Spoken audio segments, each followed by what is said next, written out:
This is Stanley Dyrector. Hi, ladies and gentlemen, and children of all ages. Welcome aboard to another Hollywood story. And Catalino, my sound engineer, take it away.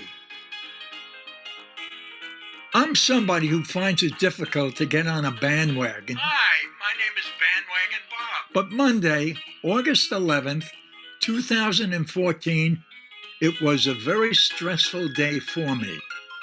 Earlier in the day, I had an important meeting with an important person, whom shall remain nameless. The meeting was not so good because what I had expected to happen did not happen. So, as I was driving back home from Santa Monica on this very afternoon, I am befuddled with the illogic of earlier. But yet my antennae did hear something about Robin Williams. It was when I came home and moped that I learned that Robin Williams had died. 62 years old, the media said. Yes, it was big news. Golly, he was a young man, age being relative since I'm an older man. I'm older now than he was by over a decade. I mulled. When I had met Robin Williams, he was an even younger man, just like I was a younger man.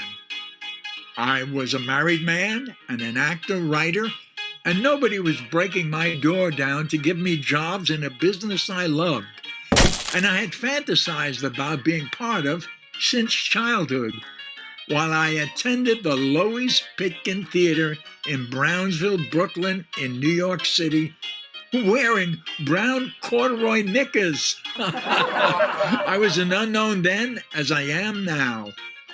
What all my own Jabberwocky leads up to is back in the day, 80s, early 90s, I was driving a limousine, and I was given an order by my dispatcher to go to a bowling alley in the city of Santa Monica on Pico Boulevard near the ocean to pick up Robin Williams.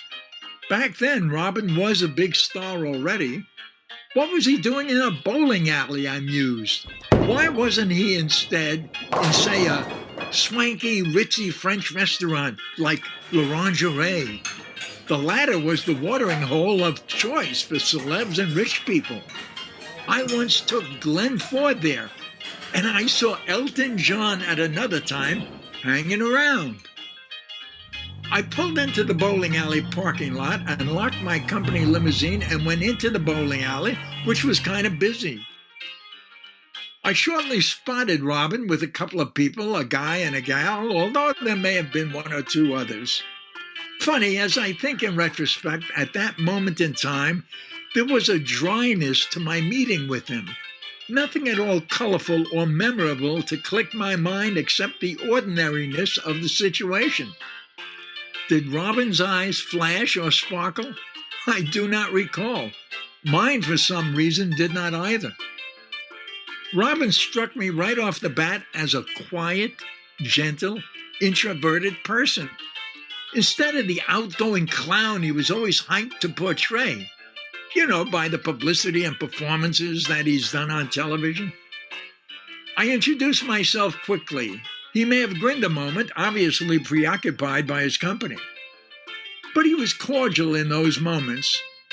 Now that I had a view of the landscape, bowling balls thundering down alleys with the clap of thunder, the fragrant smell of beer curling up my nostrils from the peopled aisles, my anxieties calmed.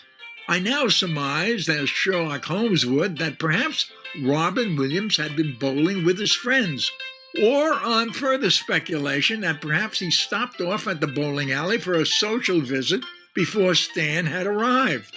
I was probably puzzled and in the dark. I waited in the limousine for a scant amount of time, and then when I saw Robin through the windshield exiting the bowling alley, I got out and may have tried to assist him, which is what my job is all about, customer to client service. Can I help you, please? Ahem. I did play the role of Jeeves quite well, you know. I attempted to help him with the luggage, but he didn't need any help with his attaché case, or maybe it was a small suitcase.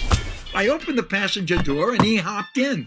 He asked me off the bat if it was okay to pay with an American Express card. I agreed. And there he was in the back seat, filling out the things you had to, while I had the company's portable AX gizmo. I noticed how careful and serious he was in doing something that I've seen many, many times being done by customers before. Yes, there was nothing funny nor memorable about it, my encounter with the younger Robin Williams. But then again, I was the driver, and this was the world we lived in. He could have been anyone, even me.